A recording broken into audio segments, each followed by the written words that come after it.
Здравейте, колеги и приятели! Аз съм Тони Енчев и ми е изключително голямо удоволствие да ви приветствам в нашия първи епизод на нашия панел "Как да започнеш бизнес с недвижими имоти".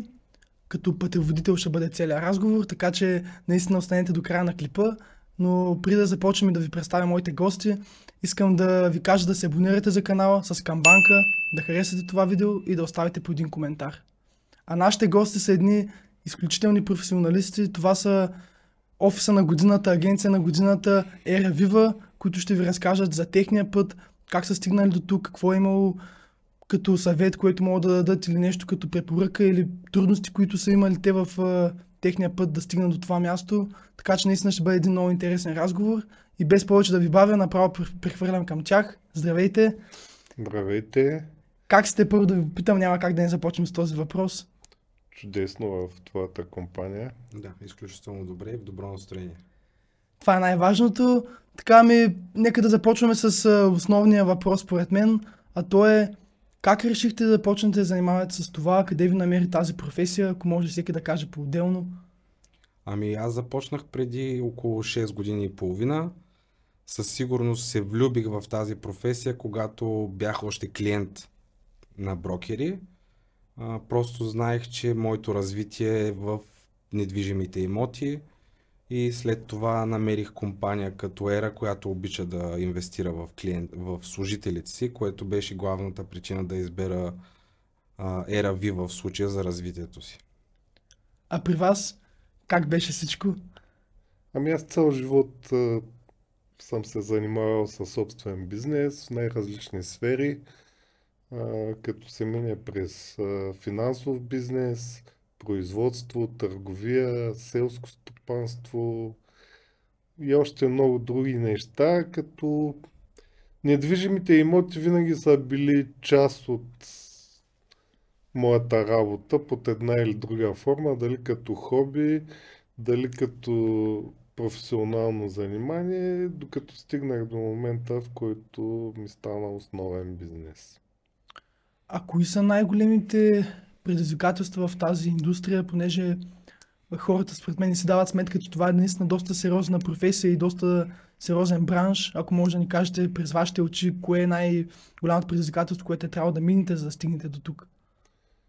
Най-голямото предизвикателство е да осъзнаеш, че този бизнес е много отговорна дейност. В България битува едно мнение, че това е елементарен бизнес, че който не може да стане нищо друго, може да стане брокер на имоти или таксиметров шофьор. Но това е дълбоко невярно. Това е изключително отговорна работа, свързана с изключително много познания по право, по собственост, по финанси. Както знаете, строителството е една от най-сложните човешки дейности. Може би само самолетостроението и корабостроението е по-сложна дейност, така че бизнесът с имоти като част от реализацията на добавената стойност, която се постига чрез строителството, е изключително отговорна дейност. Понеже, да кажем на нашите зрители, тук имаме човек, който е почнал от брокер, нали, това е важно да го кажем, понеже може да разберем другата гледна точка, как е да стигнеш, нали, от началото, да почнеш да се издигаш лека по лека в тази индустрия. При теб как протече точно това от към предизвикателства, от към трудности, като започнем от брокер, нали, вече? При мен най-големите предизвикателства, които съм срещал в професията, е това всеки ден да се развиваш абсолютно с абсолютна дисциплина. Това означава всеки ден ти да ставаш все по-добър, за да може да даваш допълнителната стойност на клиенти си. Това, което спомена и Нелко, нали, нашата професия е съвкупност от много други дейности и е доста подценявана в България, за жалост, но то може би зависи от хората, които я работят. Това е едно от най-големите предизвикателства. Всеки ден да учиш и, нали, може би да разбереш, че наистина не знаеш, за да може всеки ден да ставаш все по-добър от предния ден. Така крачка по крачка, нали, се издигаш в професията. Но лично, може би, едно от най-големите ми предизвикателства е когато приех поканата на Нелко и на Леонид Данев да се преместя в София от Варна, тъй като това беше, може би наистина в моята кариера, това беше най-голямото предизвикателство и се сблъсквам с него всеки ден, откакто го направих. Но не съжалявам за това нещо. А как успя да се климатизираш вече? Ти колко време направи в София? В София мина вече една година, откакто съм тук. Как успях да се климатизирам? По същия начин, по който се климатизирах и в самия бизнес преди години. Всеки ден уча, за да може все повече, всеки ден да давам допълнителната стойност на клиентите, на брокерите, за да може те да се чувстват сигурни, когато работят с нас. Тук няма как да ни зададем следващия въпрос, а той да е по-скоро свързан с това, какви съвети бихте дали на хората, които те първа започват своя път в този бранш, наистина хора с опит сте, и смятам, ще бъде полезно на нашите зрители, ако може да ни кажете няколко съвета за вас ценни. Можем да дадем съвети много. Ние постоянно търсим и съвети за нашето развитие. Процеса на работа в ЕРА е едно постоянно усъвършенстване и обучение и израстване. Най-добрият съвет, който мога да дам, е да го започнат работа в тази сфера и да установят, че наистина създават добавена стойност, дават услуга, която е ценна, дават спокойствие, проявяват емпатия към клиентите си, към партньорите, с които работим, и в крайна сметка доставяш на клиентите това, за което те си мечтаят. От твой опит? От моя опит и като брокер, и от няколко години като мениджър, спокойно мога да дам съвета на всеки нов член на нашия бранш, че едно от най-важните неща е да следва системата, в която влиза да работи. В случая, нали, мога да давам примери с ЕРА, тъй като аз работя по нея от доста години, но тук да се абстрахираме, нали, от компанията, може да разгледаме нещата от към много големите компании в България. Всеки нов човек, който влиза в бизнеса с недвижими имоти, ако няма опит в него, е хубаво да следва една система, по която да работи, да може да върви напред. Защото системата му дава една сигурност, която дори когато се разклаща в бизнеса, аз съм имал много такива моменти като брокер, даден неуспех, който те разклаща заради неопита ти, но системата и менторите, които стоят зад теб, реално погледнато те държат в релси, за да можеш ти да вървиш напред, напред и напред. И нещата, които в годините сме видели, че статистически, ако 10 човека влязат в бранша като нови консултанти, в рамките на една година около 6 човека автоматично ги изхвърля пазара, точно поради тази причина. Те не вярват в системата, в която работят, или търсят кусури на тази система. Горе-долу един успява в рамките на една година да си дигне стандарта на живот, даже да не кажа по 2, но доста над бранша. Така че един от най-важните съвети е: започнеш ли работа в бранша, на първо място избери голям бранд, на второ място вярвай на този бранд, че ще доведе до успех. Иначе има голяма вероятност да си един от тия 6, които в края на годината просто пазара ще изхвърли. Просто ги изхвърля. Добре, като бих искал да добавя, че всъщност системата е създадена от хора, работещи в бранша от повече от 50 години, от управители, от инвеститори, и тя е постоянно усъвършенстваща се. Правилата не са едно статукво, те се променят и са направени, за да помогнат на брокера, на собственика, на мениджъра да постигне целите, които си е поставил. Определено е така, и според мен на нашите зрители ще бъде много интересно, като стана дума за брандове, за големи брандове, какъвто е ЕРА. Вие защо избрахте ЕРА за ваш партньор в тази индустрия? В България има доста други големи брандове. Ера, аз споменах в началото, че съм работил с имоти през целия си съзнателен живот практически, но при Ера установих, че системата е близка до съвършенството. И ако нещо е несъвършено, то постоянно се надгражда.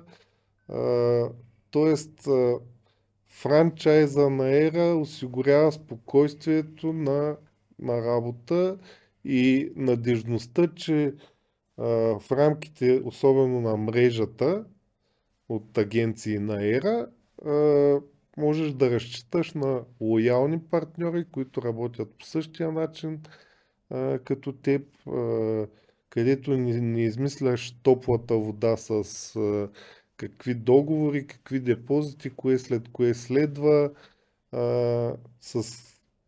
знаеш какви хора имаш на среща си. А при теб как стана избора на тази компания? При мен, Било ли е естествено или случайно? Как стана при теб? при мен беше много случайно, тъй като мой приятел, който не знам поради каква причина винаги е вярвал, че ще стана брокер. Явно така ме е виждал. Много готин. Да. И един ден ми изпрати обявата за работа и ми каза, знам, че ще станеш брокер, тая компания смятам, че е окей за тебе. Аз прочетох обявата за работа и видях нещо, което се вижда в много малко компании. След много кратко време в компанията, наистина осъзнах, че това, което бяха ми казали, реално погледнато не лъжат за нищо. Какво имам предвид? Като цяло системата е насочена в това брокерите да изкарват достатъчно и компанията инвестира в тях. Аз имах нужда точно от това нещо. Знаех, че съм работлив, просто имах нужда някой да инвестира в мене, за да мога да се развивам. Да побутне малко, за да ме изкараш потенциалът. Точно така. Да. И точно това видях. И до ден днешен, след като минах на следващото ниво като менеджер, подкрепата не е намаляла по никакъв начин. Това, което спомена и Нелко, винаги има на кой менеджер в системата, в мрежата да се обади, има кой да те подкрепи. Това е един от най-големите плюсове да работиш в мрежа с над 40 офиса в България. И това е най-хубавото, че ставате като едно семейство и си помагате, не е всеки сам за себе си. Това е много готино и смея да кажа, трябва да го кажем на хората да го знаят. Абсолютно. Това е усещането че си част от нещо голямо, което непрекъснато се развива, където излизаш пред колегите си с усещането, че те са съпричастни с твоите проблеми, имате общи цели и се стремиш да си най-добрия сред всички. Понеже вие сте агенция на годината, въпросът, който искам да ви задам сега е малко по-страничен от нещата, които си говорихме в момента. Според вас, кои са най-големите промени в пазара на недвижими имоти в момента? Пазара на имоти е непрекъснато променящ се. В същото време това е и най-стабилният пазар. Това е инвестицията в имоти е нещото, което предпазва парите от инфлация. Може би златото е наравно като стойност и като надежност на инвестицията. Така че от друга страна, освен инвестиция, това е и избор на лайфстайл, на начин на живот. Да човек усеща кога определено жилище е неговият дом. И трябва да види, да има възможност да направи сравнение между много предложения, за да избере мястото, където ще живее. Това е едно от най-важните неща в живота на всеки човек. И обикновено е инвестиция, която се прави 1, 2, 3 пъти в живота. Не говоря за спекулации с имоти, говоря за избора на дом. Точно тук е много интересно да засегне момента с това на какво ниво е грамотността на българина точно по отношение на това, по избор на правилният дом, избор на човек, който да му съдейства като брокер, нали? Един вид, каква ни е културата, дали сме по-отворени вече да и търсим помощ, да се съдействаме или гледаме сами да се оправяме? От твой опит. Това, което видях през годините, че всяка изминала година българина разбира, че има нужда от нас, което е добре, но затова има голяма роля и бранша като цяло, защото с всяка изминала година относно промените, които гледам на пазара, е, че бранш става все по-обединен, ставаме все по-приятелски настроени между агенциите като цяло, правят се все повече събития за това нещо. От такава гледна точка българина се обучава, че има нужда от нас. Но тук е много важно, извинявам се, да се знае, че и ние като консултанти трябва да обясняваме на хората през какви стъпки ще преминат, когато купуват имоти. Това е нещо, което помага на клиента да знае теоретично през какво ще премине, за да може след това брокера да го прекара практически. От такава гледна точка клиентите когато попадат на компетентни брокери, разбират, че наистина са имали нужда от нас и тогава може да изключим момента на модерното искане на имот, защото в много градове това е популярно нещо, което пречи на клиентите да си намерят имот. Нали. Чул, че братовчет му си купил в младост и той много иска и той в младост, без да има никаква представа защо иска там. Вече от тази гледна точка консултанта трябва да му разкаже, да му намери потребностите, за да му обясни, че може и в друг квартал да намери също, което иска. Така че с всяка изминала година брокерите все повече показват на клиентите си, че те имат нужда от нас, за да вземат абсолютно правилно решение, а не модерно решение. Точно така и сега, ако може да завъртим въпроса наобратно, а според вас какво е нивото на брокерите и на хората, които се занимават като професионалисти, нали, не може да засегнем всеки един човек по-отделно, но масово като цяло, на какво ниво е тази професия в България според вас? Сега тук да не прозвучи като автореклама, но ера сме едни от най-добрите, но аз искам да се върна на предишния въпрос. Когато започвахме през 2015 година, споменах и в началото, че имаше продължава да има до някъде една така обществена нагласа за подценяване на отговорността, която представлява нашата работа. С годините тази нагласа все повече се променя. Хората започват да повишават доходите си, благосъстоянието си,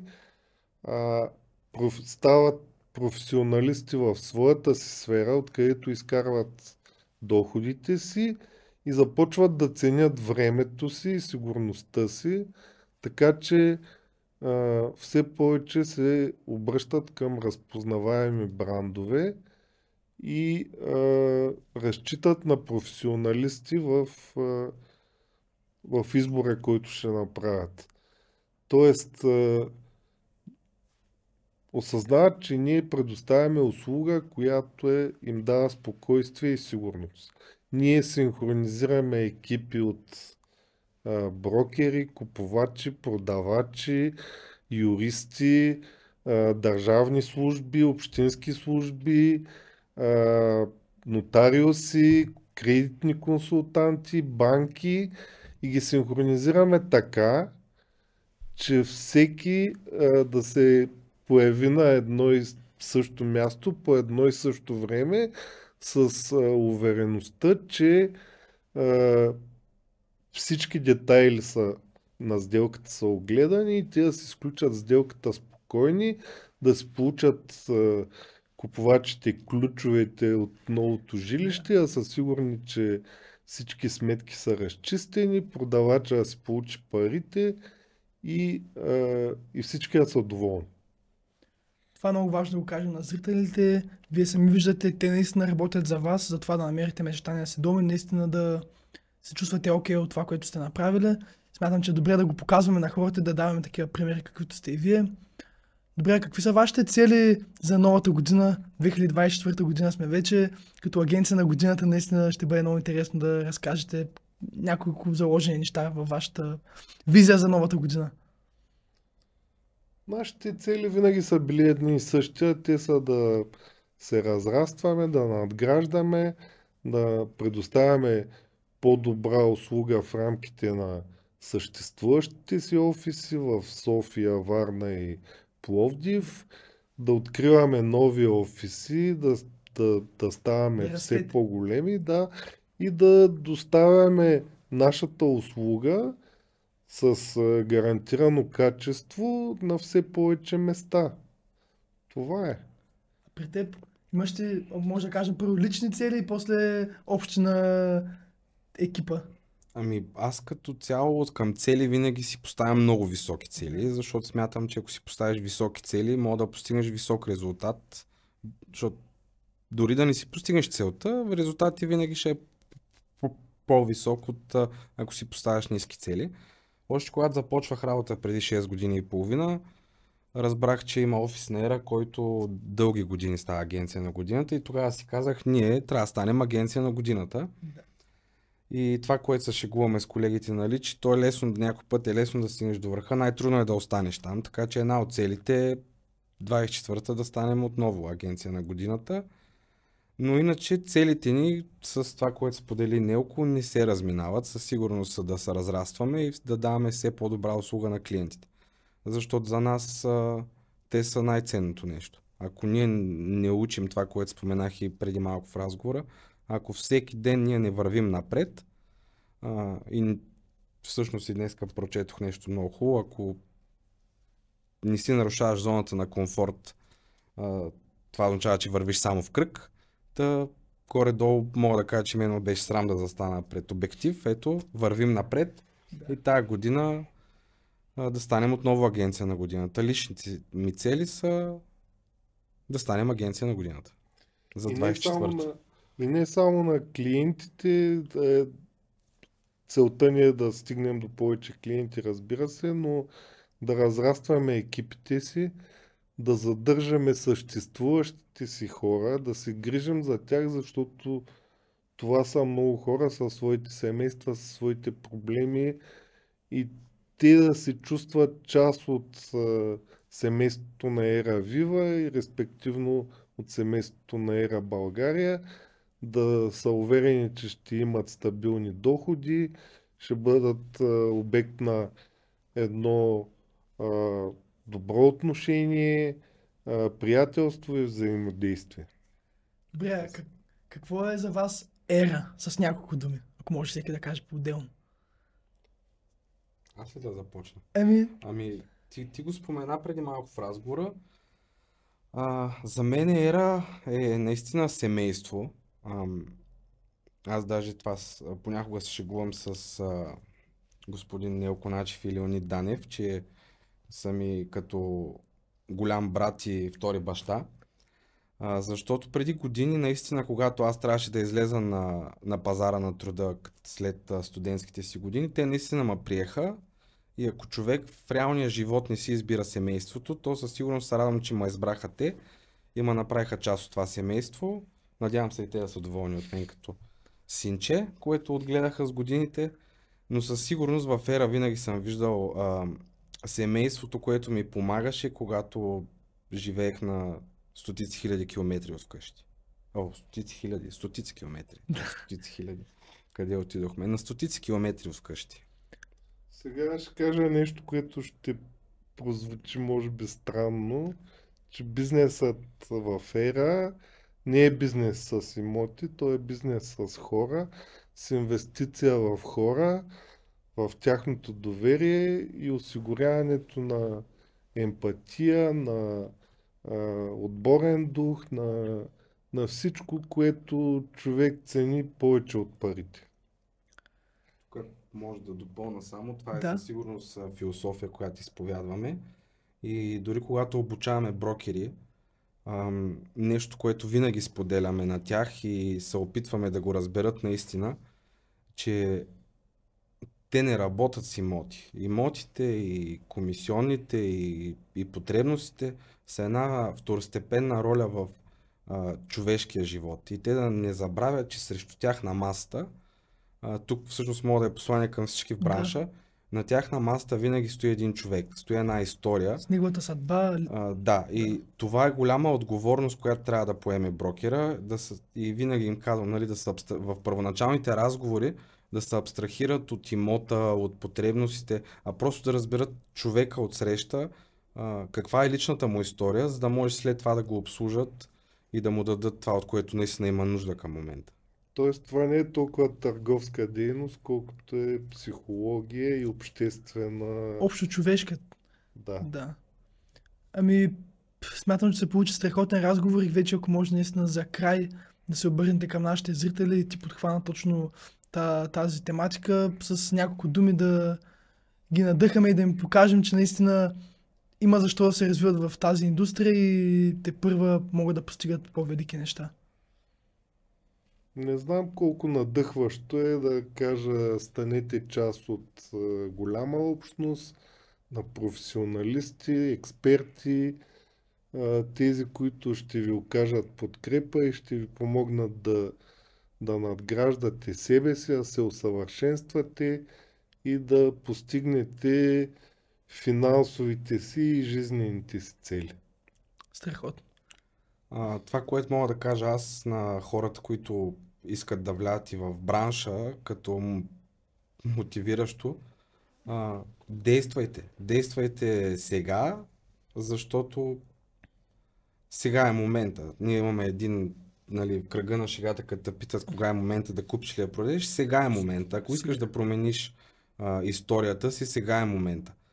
Това е бранш, който ако си дисциплиниран, мотивиран, със сигурност променя начинът ти на живота. Ако искаш да направиш промяната, сега е момента да действаш.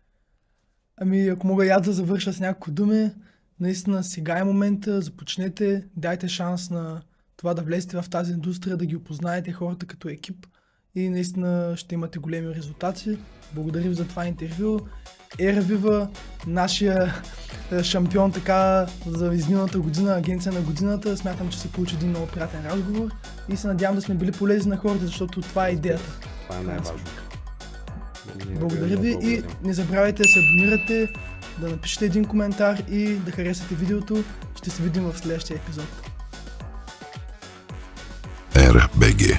Ние се подписваме под нашите обещания.